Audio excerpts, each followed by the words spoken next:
Le jour de mon anniversaire, ma sœur m'a envoyé un texto, ne nous attendez pas. Tout le monde est à ma fête de promotion à la place. 10 minutes plus tard, mon père m'a écrit, au fait, j'ai mis le dîner de 3800 € sur ta carte. J'espère que ça te va. J'ai juste répondu, noté. Ce soir-là, j'ai soufflé mes bougies seul, dans une salle prévue pour 60 personnes.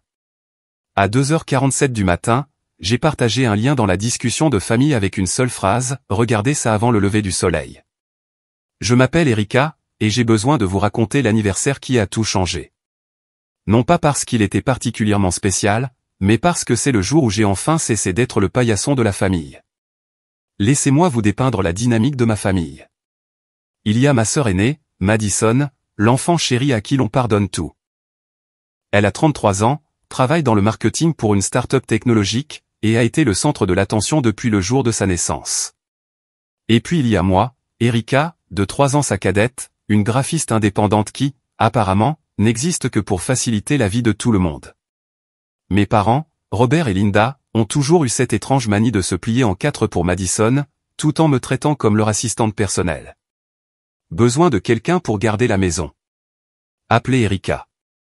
Besoin de quelqu'un pour conduire mamie à ses rendez-vous chez le médecin. Erika est libre. Besoin de quelqu'un pour payer l'addition du dîner de famille parce que Madison a encore oublié son portefeuille. Eh bien, vous avez compris l'idée. Ce schéma durait depuis des années, mais je continuais de me dire que c'était juste la famille qui s'entraide. J'étais la personne fiable, celle qui ne se plaignait jamais, celle qui disait toujours oui. Avec le recul, je réalise que j'étais simplement le pigeon préféré de la famille. Les préparatifs de mon 30e anniversaire ont commencé 2 mois plus tôt. Je planifiais ce dîner depuis des semaines, excité à l'idée de célébrer enfin un anniversaire marquant avec les personnes que j'aimais le plus. J'avais réservé une salle privée au Rosewood Manor, un restaurant chic du centre-ville pour lequel j'économisais depuis longtemps. La salle pouvait accueillir 60 personnes, et j'avais invité tout le monde, la famille, les amis proches, les collègues, et même quelques parents éloignés que je n'avais pas vus depuis des années. J'avais envoyé de magnifiques invitations, que j'avais conçues moi-même, naturellement, planifié le menu, coordonné avec le personnel du restaurant, et j'avais même engagé un petit quatuor à cordes pour jouer pendant le dîner. Ce n'était pas une simple fête d'anniversaire. C'était censé être la célébration de ma vie. Madison était au courant de la fête, bien sûr. Elle avait même proposé de m'aider pour l'organisation, bien que, dans le langage de Madison, aider signifiait généralement me dire ce que je faisais de mal, puis disparaître quand il y avait du vrai travail à faire. Mais elle semblait sincèrement enthousiaste, disant que ce serait une soirée si spéciale et qu'elle était fière de moi d'avoir organisé quelque chose de si élégant. 3 semaines avant la fête, Madison a obtenu une promotion au travail, directrice marketing senior, ou quelque chose d'aussi impressionnant. Elle était aux anges, m'appelant immédiatement pour partager la nouvelle. « Erika, tu ne vas pas le croire », s'est-elle exclamée au téléphone. « J'ai eu la promotion. Tu te rends compte ? Il me donne le bureau d'anglais tout. » J'étais sincèrement heureuse pour elle. Malgré tout, Madison est ma sœur, et je lui voulais du bien. « C'est génial, Mads. Je suis si fier de toi. On devra fêter ça à mon dîner d'anniversaire.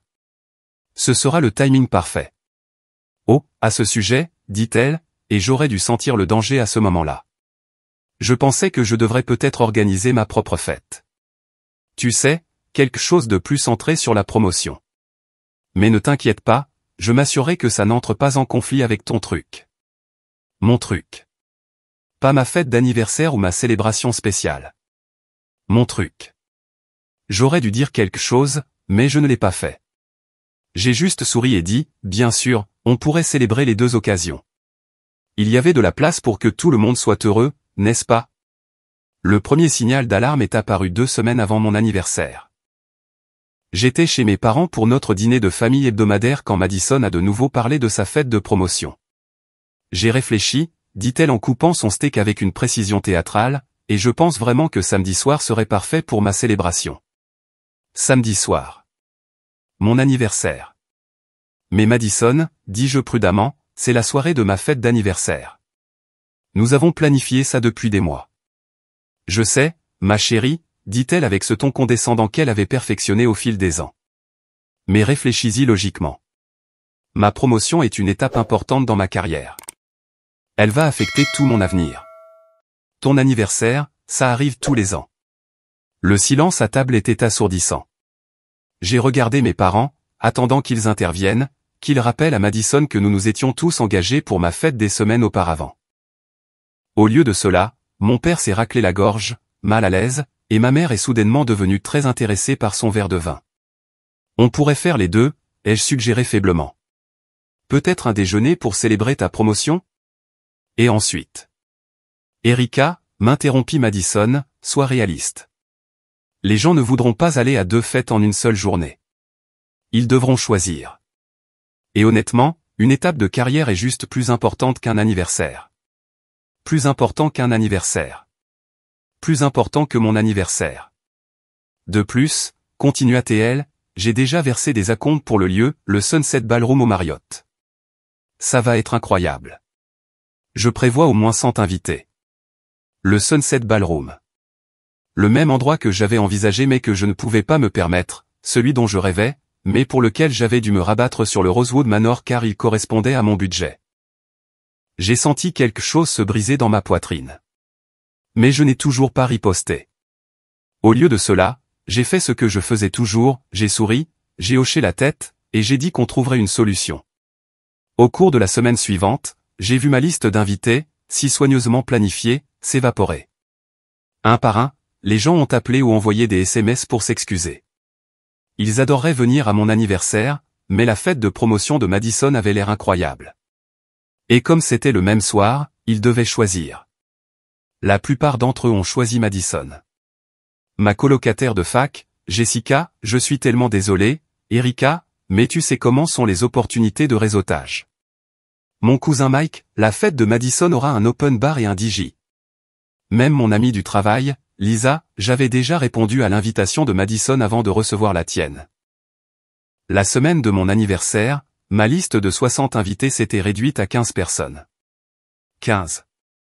Et la plupart d'entre eux étaient des accompagnateurs qui ne me connaissaient pas vraiment, mais qui venaient avec leurs partenaires qui se sentaient obligés d'être là. J'aurais dû annuler la fête à ce moment-là, j'aurais dû admettre ma défaite, et peut-être organiser un dîner tranquille avec les quelques personnes qui m'étaient restées fidèles. Mais quelque chose d'obstiné en moi refusait d'abandonner. J'avais consacré des mois de travail à cette célébration, j'avais dépensé près de 4000 € en acompte et en planification, et je n'allais pas laisser l'égoïsme de Madison la détruire complètement.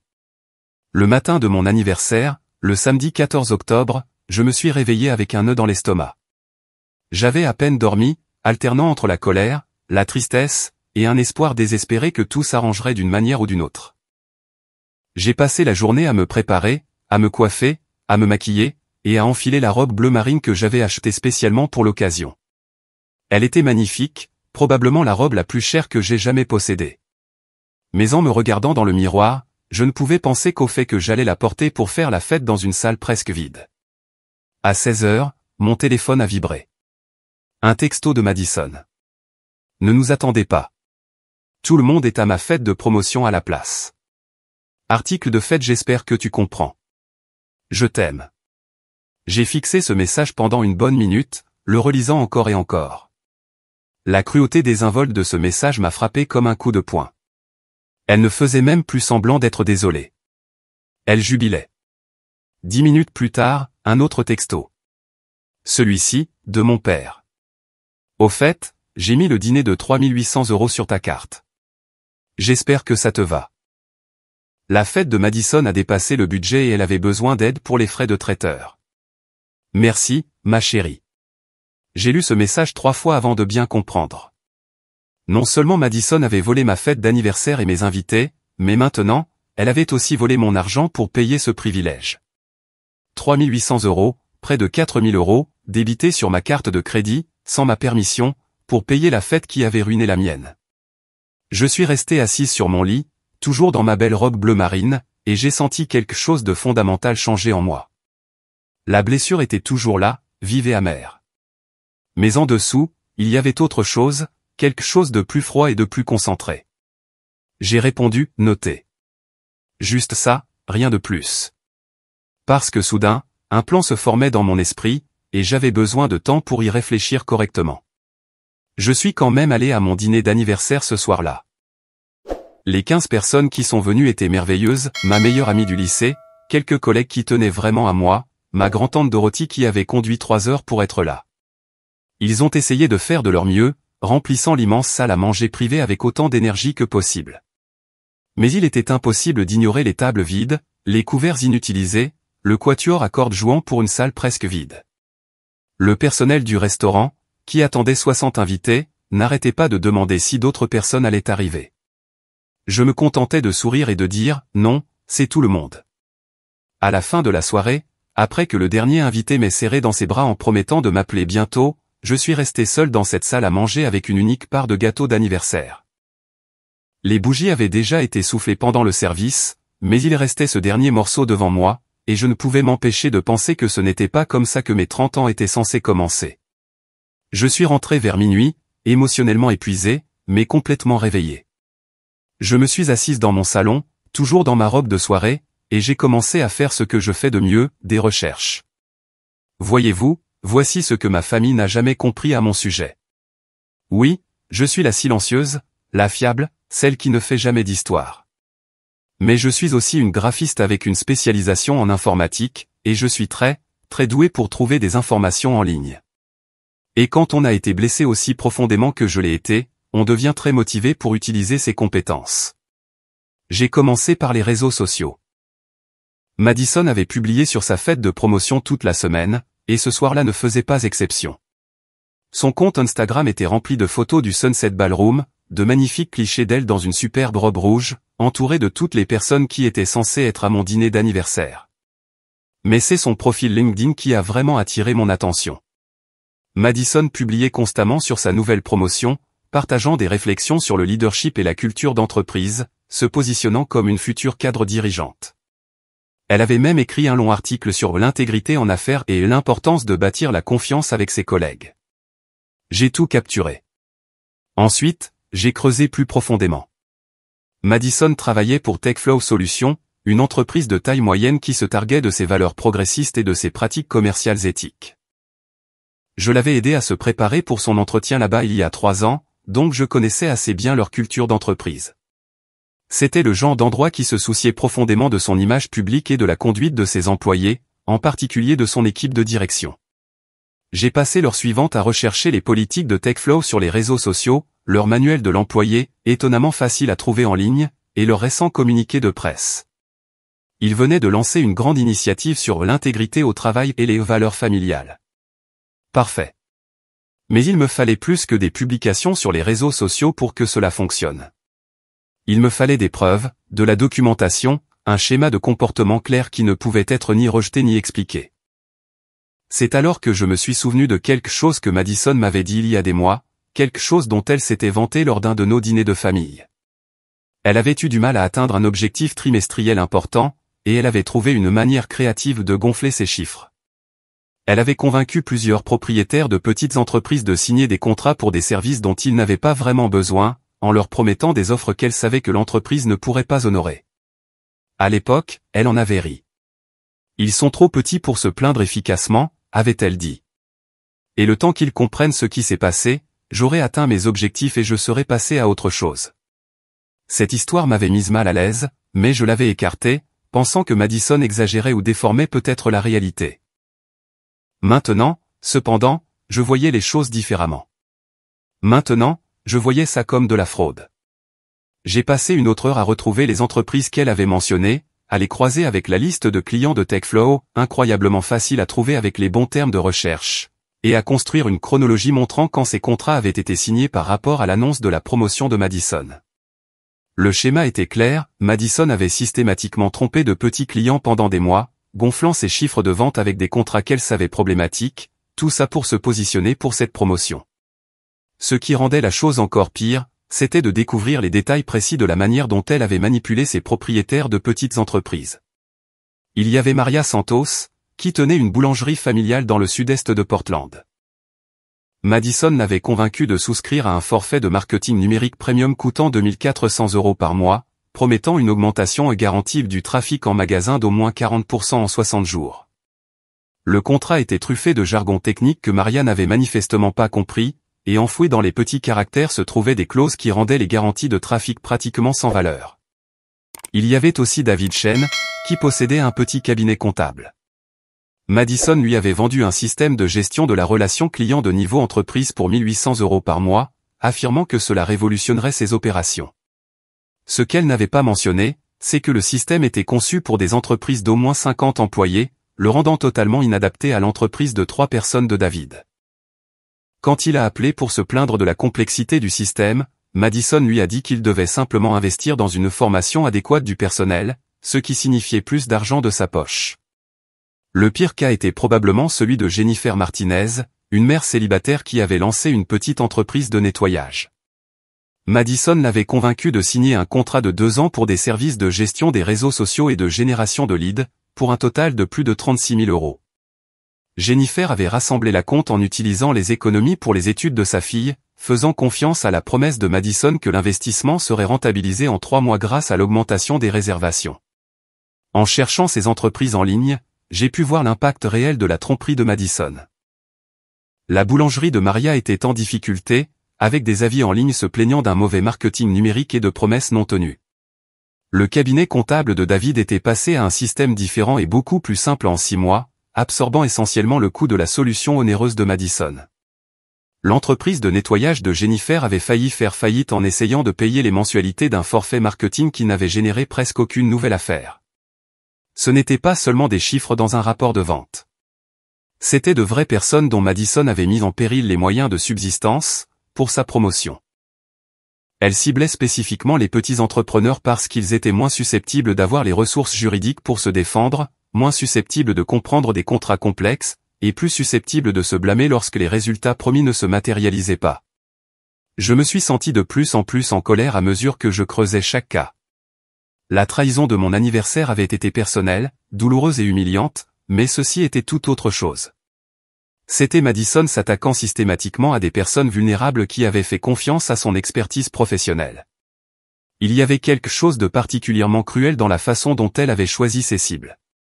Tous étaient des entrepreneurs de première génération, des gens qui luttaient déjà pour naviguer dans les complexités de la gestion d'une entreprise, sans qu'en plus quelqu'un travaille activement à les tromper. Maria avait immigré du Salvador il y a 15 ans et avait bâti sa boulangerie à partir de rien. David avait créé son cabinet comptable après avoir été licencié d'un grand groupe à 50 ans. Jennifer essayait de construire une sécurité financière pour elle et sa fille après un divorce difficile. Madison savait exactement ce qu'elle faisait en ciblant ses clients. Elle savait qu'ils étaient plus susceptibles de croire à ses promesses, de signer des contrats qu'ils ne comprenaient pas entièrement, et moins susceptibles d'avoir les ressources pour la tenir pour responsable lorsque les choses tournaient mal. En compilant ces informations, j'ai réalisé que je ne documentais pas seulement la trahison de Madison envers notre relation familiale. Je découvrais un schéma de comportement qui révélait quelque chose de bien plus profond, un manque fondamental d'empathie et d'intégrité qui affectait tous les domaines de sa vie. Il ne s'agissait pas seulement de rivalité fraternelle ou de traumatisme familial. Il s'agissait de caractère. Mais il me fallait encore des preuves. Les captures d'écran et les chronologies sont une chose, mais j'avais besoin de quelque chose de plus concret. C'est là que je me suis souvenu de l'ordinateur portable de Madison. Voyez-vous, Madison avait gardé la maison de nos parents le mois précédent, pendant leur croisière d'anniversaire. Elle m'avait demandé d'emprunter mon imprimante parce que la sienne était cassée, et elle avait passé plusieurs soirées chez moi à travailler sur une grosse présentation pour le travail. Je l'avais vu enregistrer des fichiers dans un dossier partagé sur mon ordinateur, juste un stockage temporaire pendant qu'elle travaillait sur le projet. J'avais complètement oublié ces fichiers jusqu'à maintenant. J'ai ouvert mon ordinateur portable et j'ai navigué jusqu'au dossier partagé. Ils étaient là, des dizaines de fichiers de travail de Madison, y compris des captures d'écran de mai, des communications avec des clients, et des documents internes de l'entreprise qu'elle avait utilisés pour sa présentation.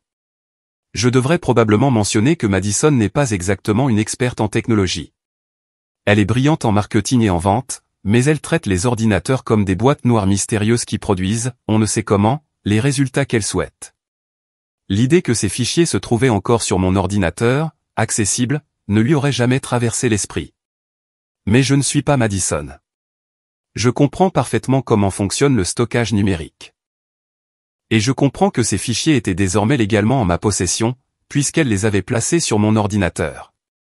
J'ai passé les 2 heures suivantes à tout éplucher, des fils de discussion où Madison discutait de stratégies pour gérer les attentes des clients à la baisse après la signature des contrats, des communications internes où elle plaisantait avec des collègues sur la reconnaissance créative des revenus, des ébauches de présentations où elle décrivait des tactiques pour cibler des clients peu avertis, moins susceptibles de comprendre les détails techniques de leur contrat. Tout y était, une image complète d'une fraude systématique s'étalant sur 6 mois, culminant avec la promotion qu'elle avait célébrée ce soir-là, aux dépens de mon anniversaire. J'ai tout compilé dans un dossier complet, capture d'écran, documents, chronologie, analyse d'impact commercial, et un résumé détaillé de la manière dont les actions de Madison avaient potentiellement exposé TechFlow à une responsabilité légale vis-à-vis des clients qu'elle avait trompés. Mais je ne voulais pas seulement nuire à la carrière de Madison. Je voulais lui faire du mal de la même manière qu'elle m'avait fait du mal, publiquement, personnellement, devant toutes les personnes dont elle appréciait le plus l'opinion. Alors, j'ai créé une vidéo. Je suis graphiste, vous vous souvenez? Je maîtrise les logiciels de montage vidéo, et j'expérimente le motion design pour élargir mes compétences. Je n'avais jamais utilisé ces compétences pour quelque chose de ce genre, mais le désespoir est un puissant moteur. La vidéo durait 12 minutes. Elle commençait par un simple carton, le vrai coup du succès, une étude de cas sur les valeurs familiales. Puis, elle se lançait dans l'histoire, non seulement la faute professionnelle de Madison, mais tout le schéma de comportement qui avait conduit à mon anniversaire gâché. J'ai inclus des captures d'écran de son texto de cette nuit-là, des photos de son compte Instagram montrant tous mes anciens invités à sa fête, et des relevés bancaires prouvant le débit non autorisé sur ma carte de crédit. J'ai tout assemblé en un récit sur le sentiment de supériorité, la manipulation, et la façon dont certaines personnes sont prêtes à sacrifier n'importe qui, même leur propre famille, pour obtenir ce qu'elles veulent. Mais voilà le truc, je n'en ai pas fait une affaire personnelle. Je n'ai pas insulté Madison ni attaqué directement son caractère. J'ai juste présenté les faits, exposé la chronologie, et laissé les preuves parler d'elles-mêmes. Le ton était calme, professionnel, presque documentaire, ce qui, d'une certaine manière, le rendait encore plus dévastateur. J'ai terminé par un message simple, les actions ont des conséquences. Parfois, ces conséquences mettent juste un peu de temps à arriver.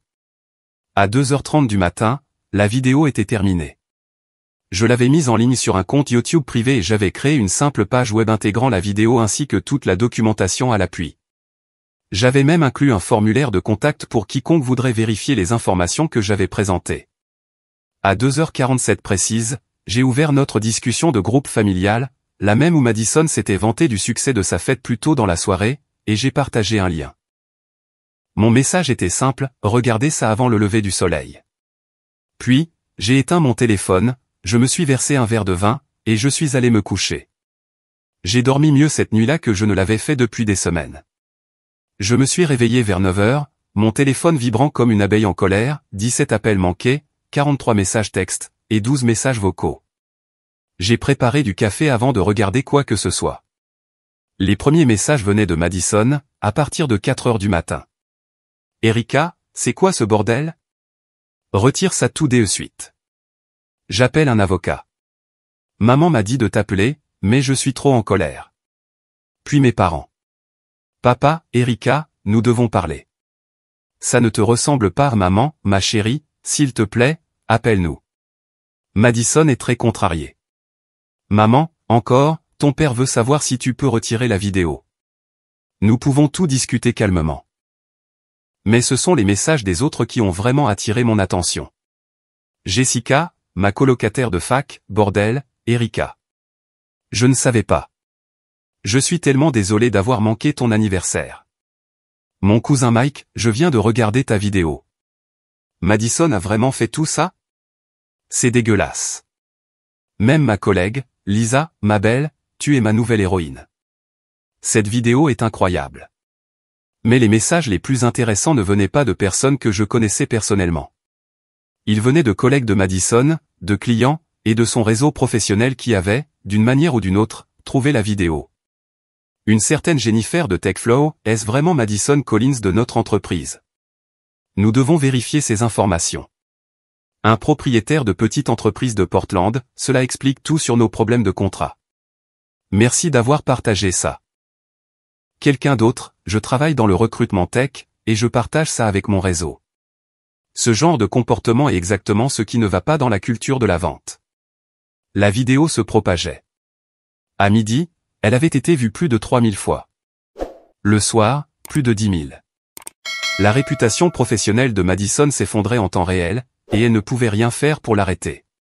Les appels de ma famille sont devenus plus désespérés au fil de la journée. Madison, Erika, s'il te plaît. Tu as fait passer ton message. Je te rembourserai le dîner, d'accord? Retire juste la vidéo. Papa, toute la famille est bouleversée par ça, Erika. Ce n'est pas comme ça qu'on règle les désaccords. Maman, ta sœur s'inquiète pour son travail maintenant. C'est sûrement une punition suffisante. Mais voilà le truc, ce n'était pas une punition suffisante. Loin de là. On ne peut pas passer des années à traiter quelqu'un comme un moins que rien, voler sa fête d'anniversaire, débiter des milliers de dollars sur sa carte de crédit sans permission, et ensuite demander grâce quand les conséquences vous rattrapent. Je n'ai répondu à aucun des appels de la famille ce jour-là. Au lieu de cela, j'ai passé l'après-midi à surveiller l'impact de la vidéo et à documenter les réactions qu'elle suscitait. Plusieurs des clients de Madison m'avaient contacté directement, demandant plus d'informations sur les pratiques commerciales décrites dans la vidéo. Je les ai mis en contact les uns avec les autres et leur ai suggéré de coordonner leurs réponses. Une journaliste économique locale avait trouvé la vidéo et me demandait si j'accepterais d'être interviewé sur la mauvaise conduite des entreprises dans le secteur de la technologie. Le plus satisfaisant de tout, c'est que quelqu'un du service des ressources humaines de TechFlow avait laissé un message vocal, me demandant si je pouvais fournir des documents supplémentaires sur les allégations de la vidéo. Lundi matin, l'affaire avait pris de l'ampleur. La journaliste économique, Amanda Chen du Portland Tribune, a publié un article intitulé « Une entreprise technologique locale fait l'objet d'une enquête après que la famille d'une employée a y révélé une fraude présumée ». L'article ne mentionnait pas l'aspect de la fête d'anniversaire, ce n'était pas pertinent pour l'angle économique, mais il couvrait en détail la conduite professionnelle de Madison. TechFlow a publié une déclaration ce jour-là, affirmant qu'il menait une enquête approfondie sur les allégations concernant la conduite d'un employé et qu'il prenait toutes les questions d'intégrité commerciale très au sérieux. Traduction, Madison était foutu. L'enquête a duré 2 semaines. Pendant ce temps, plusieurs des clients de Madison ont déposé des plaintes officielles auprès de TechFlow, et au moins 3 envisageaient une action en justice pour rupture de contrat et déclaration frauduleuse. L'attention des médias était plus intense que ce à quoi je m'attendais. L'article initial d'Amanda Chen avait été repris par plusieurs blogs économiques et publications spécialisées. Une chaîne de télévision locale a fait un reportage sur la responsabilité des entreprises, qui présentait des extraits de ma vidéo. Quelqu'un avait même créé un compte TikTok qui publiait les temps forts de l'histoire, recueillant des centaines de milliers de vues. Ce qui m'a le plus surprise, c'est le nombre de personnes qui m'ont contacté pour partager des expériences similaires. J'ai reçu des dizaines de mails de spectateurs dont les propres membres de la famille les avaient trahis de diverses manières, ou qui avaient été victimes de pratiques commerciales similaires. Certaines étaient des histoires déchirantes de frères et sœurs qui avaient volé des héritages, de partenaires commerciaux qui avaient commis des fraudes, et de membres de la famille qui avaient détruit des relations pour un gain personnel. Un message qui m'a particulièrement marqué venait d'une femme nommée Patricia, en Arizona. J'ai regardé votre vidéo et j'ai pleuré pendant 2 heures. Pas parce que j'avais de la peine pour votre sœur, mais parce que j'ai reconnu ma propre histoire dans la vôtre. Mon frère a volé 15 000 € de la succession de notre mère et les a utilisés pour financer son mariage, puis il a agi comme si j'étais la méchante quand je l'ai signalé à l'exécuteur testamentaire. Merci de m'avoir montré que je n'étais pas folle d'être en colère et que la famille n'a pas un laissez-passer pour vous faire du mal. Un autre venait d'un propriétaire de petite entreprise à Seattle. L'entreprise de votre sœur a fait quelque chose de similaire à la mienne l'année dernière. Vendeurs différents, même tactique. Je pensais que j'étais le seul assez stupide pour tomber dans le panneau. Voir votre documentation m'a aidé à réaliser que c'est un schéma, pas juste de la malchance de ma part. J'envisage de me joindre à une action collective. Cette réaction m'a fait réaliser que la vidéo avait touché quelque chose de bien plus vaste que mon drame familial personnel. Elle était devenue un symbole pour tous ceux qui avaient été exploités par quelqu'un en qui ils avaient confiance, tous ceux à qui l'on avait dit qu'ils réagissaient de manière excessive à des griefs légitimes, tous ceux qui étaient censés accepter un mauvais traitement au nom de la paix. Mais cette attention a également apporté des défis inattendus. Certains des amis et anciens collègues de Madison ont essayé de me dépeindre comme une personne vengeresse et cruelle. Ils ont soutenu que les conséquences professionnelles étaient une punition trop sévère pour ce qu'ils qualifiaient de drame familial et de désaccord sur une fête d'anniversaire. Un des anciens collègues de Madison, un certain Brad, m'a même laissé un message vocal m'accusant de détruire la carrière d'une femme innocente par pure jalousie. Il a affirmé que Madison était l'une des personnes les plus gentilles qu'il connaissait et que j'étais clairement instable pour avoir créé un plan de vengeance aussi élaboré. Ces critiques m'ont piqué, en partie parce qu'elles faisaient écho à certains de mes propres doutes. Étais-je allé trop loin? Étais-je vraiment justifié d'exposer la faute professionnelle de Madison? Ou est-ce que je l'utilisais simplement comme une arme parce que j'étais blessé par la situation de l'anniversaire? J'ai passé beaucoup de temps pendant ces 2 semaines à remettre en question mes actions, me demandant si j'avais laissé ma colère me pousser à causer un préjudice disproportionné. La partie rationnelle de mon cerveau n'arrêtait pas de me rappeler que les pratiques commerciales de Madison étaient réellement nuisibles et que ses clients méritaient de savoir ce qui leur était arrivé. Mais la partie émotionnelle de moi se demandait si je n'étais pas juste une sœur vengeresse qui avait trouvé un moyen astucieux de blesser quelqu'un qui m'avait blessé. C'est en fait ma conversation avec Maria Santos, la propriétaire de la boulangerie, qui m'a aidé à dissiper ces doutes. Elle m'avait contacté après avoir vu l'article dans le Tribune, voulant me remercier d'avoir mis en lumière les pratiques de Madison. J'ai passé des mois à penser que j'étais une ratée, m'a-t-elle dit au téléphone. Quand le marketing n'a pas fonctionné comme votre sœur l'avait promis, j'ai pensé que c'était parce que je ne comprenais pas assez bien les affaires ou que je ne faisais pas assez d'efforts. Je travaillais 16 heures par jour, essayant tout ce que je pouvais imaginer pour que ces garanties se réalisent. Elle a fait une pause, et je pouvais l'entendre devenir ému. J'ai commencé à avoir des crises de panique à cause de l'argent. Je ne pouvais pas dormir, tellement j'étais inquiète de payer ces mensualités. Ma fille m'a demandé pourquoi j'étais toujours si stressée, et je ne savais pas comment lui expliquer que maman avait pris une décision commerciale qui pourrait nous coûter notre maison. Cette conversation a cristallisé quelque chose pour moi. Il ne s'agissait plus de vengeance, si tant est que ça l'ait jamais été. Il s'agissait de responsabilité. Les actions de Madison avaient de réelles conséquences sur de vraies personnes, et ces conséquences auraient continué indéfiniment si personne n'avait parlé. La fraude commerciale n'était pas distincte de la trahison de l'anniversaire. Elles étaient toutes deux des manifestations du même problème sous-jacent. Madison croyait que les autres existaient pour servir ses besoins, que ces personnes soient de petits entrepreneurs qu'elle pouvait exploiter pour sa carrière, ou une sœur dont elle pouvait détourner la fête d'anniversaire à ses propres fins. Ma famille ne me parlait plus. En fait, ce n'est pas tout à fait exact. Ils me parlaient, mais seulement pour me dire à quel point ils étaient déçus de mon comportement et que je devais réparer la situation que j'avais créée. Le silence de ma famille élargie était peut-être la partie la plus révélatrice de toute l'expérience. Tante, oncle et cousins, qui avaient été des figures régulières de ma vie, sont soudainement devenus indisponibles quand j'appelais. Les discussions de groupe familial qui m'incluaient auparavant continuaient sans ma participation. C'était comme si j'avais été discrètement excommunié du réseau familial, avec Madison positionnée comme la victime qui avait besoin de protection et de soutien. Ma tante Suzanne, qui avait toujours été comme une seconde mère pour moi, a finalement rompu le silence avec un appel téléphonique, 3 jours après le licenciement de Madison. Erika, ma chérie, dit-elle, la voix soigneusement contrôlée. Je pense que tu dois comprendre comment cela est perçu par le reste de la famille. Comment est-ce perçu, ai-je demandé, sincèrement curieuse de leur point de vue. C'est perçu comme si tu avais utilisé des informations familiales très personnelles pour détruire la carrière de ta sœur par pure méchanceté. Comme si tu n'avais pas supporté de ne pas être le centre de l'attention pendant une soirée, alors tu as décidé de ruiner la vie de Madison. Je suis resté silencieuse un moment, digérant cette interprétation des événements. Tante Suzanne, ai-je finalement dit. Savais-tu que Madison a débité près de 4 000 € sur ma carte de crédit sans ma permission? Eh bien, oui, mais les familles s'entraident avec l'argent tout le temps. Savais-tu qu'elle fraudait systématiquement de petits entrepreneurs depuis des mois? Ça, c'est entre elle et son employeur, Erika. Ce ne sont pas des affaires de famille. Et la fête d'anniversaire? Le fait qu'elle ait délibérément programmé sa fête le même soir que la mienne, sachant que cela gâcherait l'événement que je planifiais depuis des mois. Suzanne a soupiré lourdement.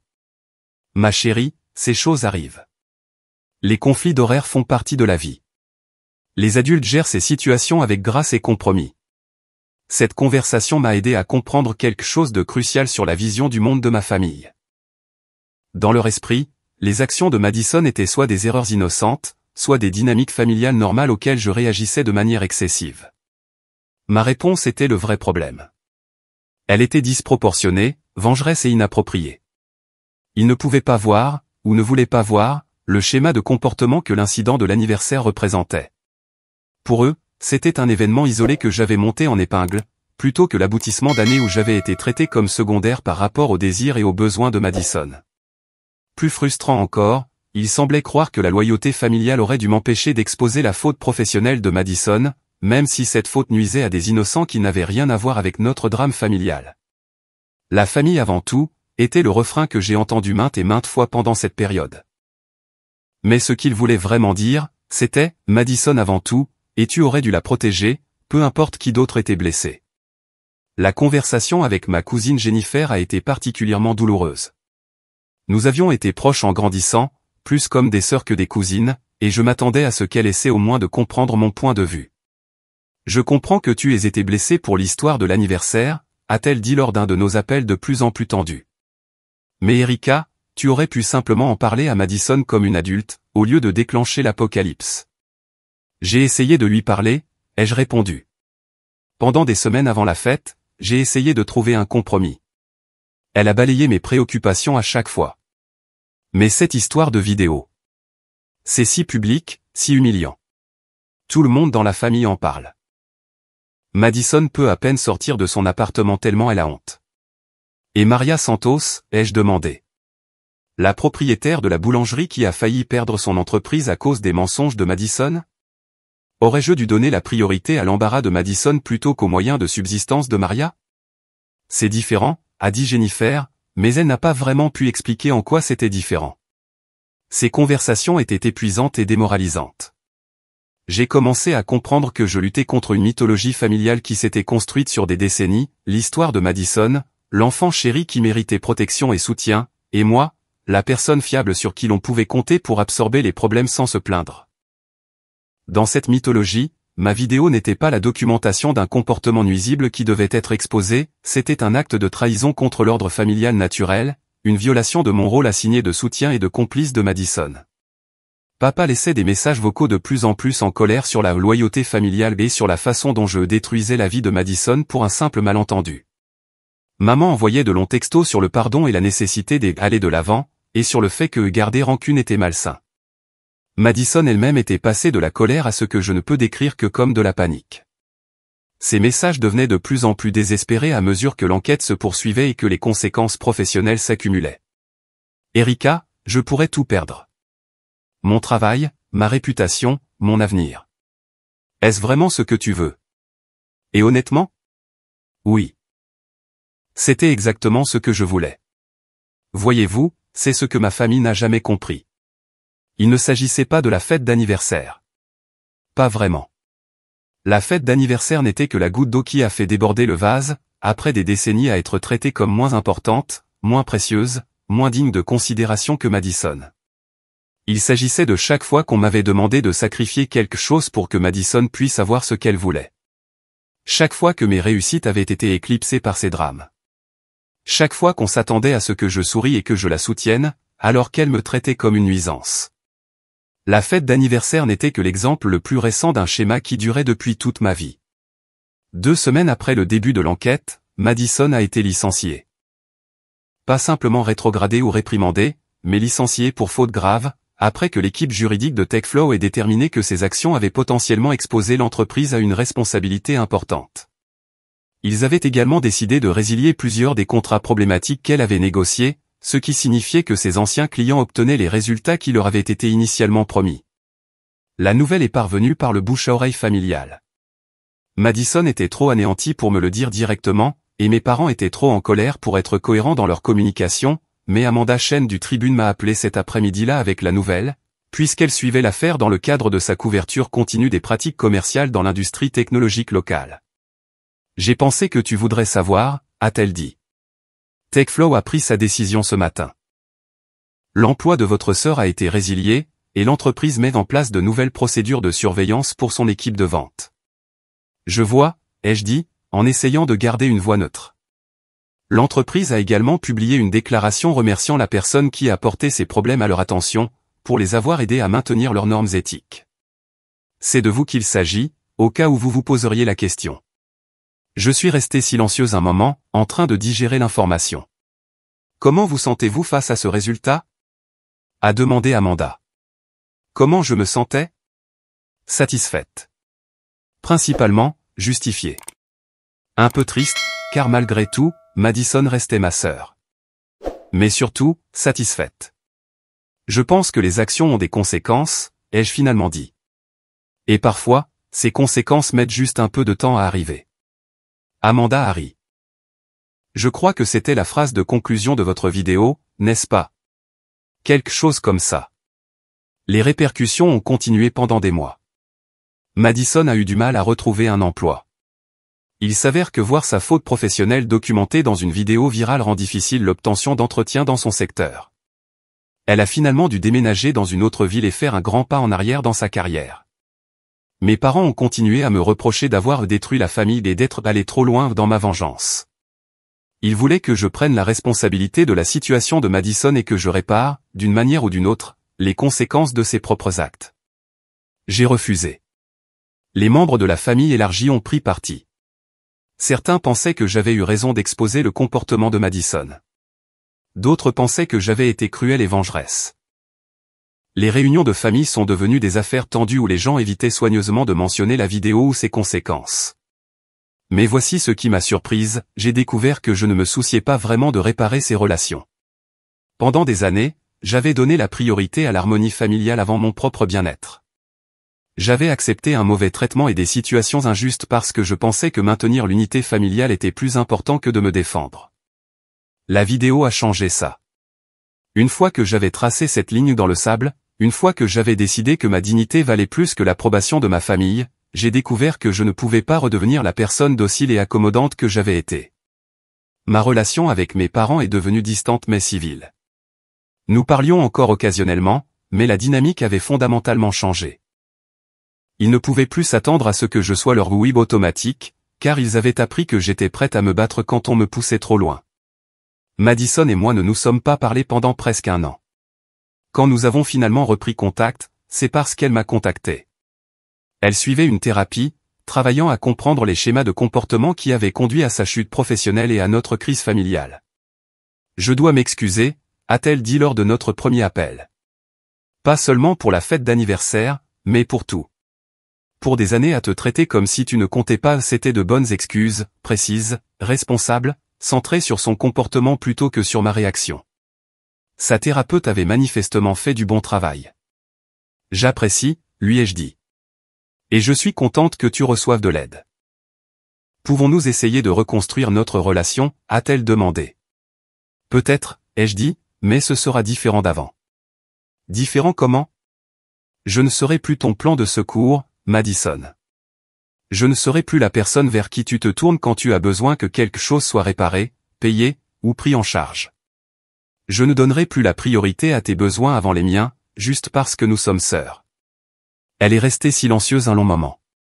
Je comprends, a-t-elle finalement dit. Je pense que je commence seulement à réaliser à quel point j'en ai profité. Nous avons lentement reconstruit notre relation depuis lors, mais c'est à des conditions différentes maintenant. Madison a appris à demander plutôt qu'à supposer, à tenir compte de mes sentiments avant de prendre des décisions qui m'affectent, à me traiter comme une égale plutôt que comme une commodité. Ce n'est pas parfait, des décennies de dynamique familiale ne changent pas du jour au lendemain, mais c'est plus sain que ce que nous avions avant. Mes parents ont été plus lents à s'adapter.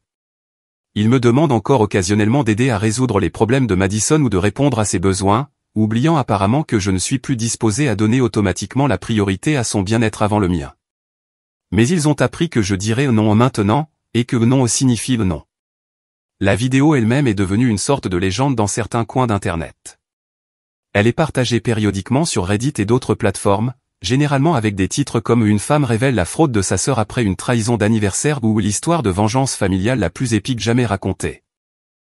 Je ne surveille plus sa diffusion, mais de temps en temps, quelqu'un me reconnaît comme la femme de la vidéo d'anniversaire et veut savoir si l'histoire est vraie. Elle l'est toujours. Amanda Chen du Tribune est restée en contact, et elle a utilisé mon histoire comme étude de cas dans plusieurs articles sur l'éthique du travail et la responsabilité des entreprises. Elle dit que la vidéo a été particulièrement efficace parce qu'elle combinait une trahison personnelle avec une faute professionnelle, ce qui la rendait impossible à rejeter comme un simple drame familial.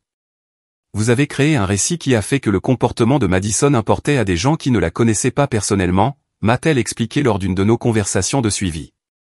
C'est pourquoi elle a eu un tel impact durable. Quant à moi, j'ai découvert que se défendre a un effet cumulatif. Une fois que vous refusez d'accepter un mauvais traitement dans une relation, il devient plus facile de maintenir des limites dans les autres.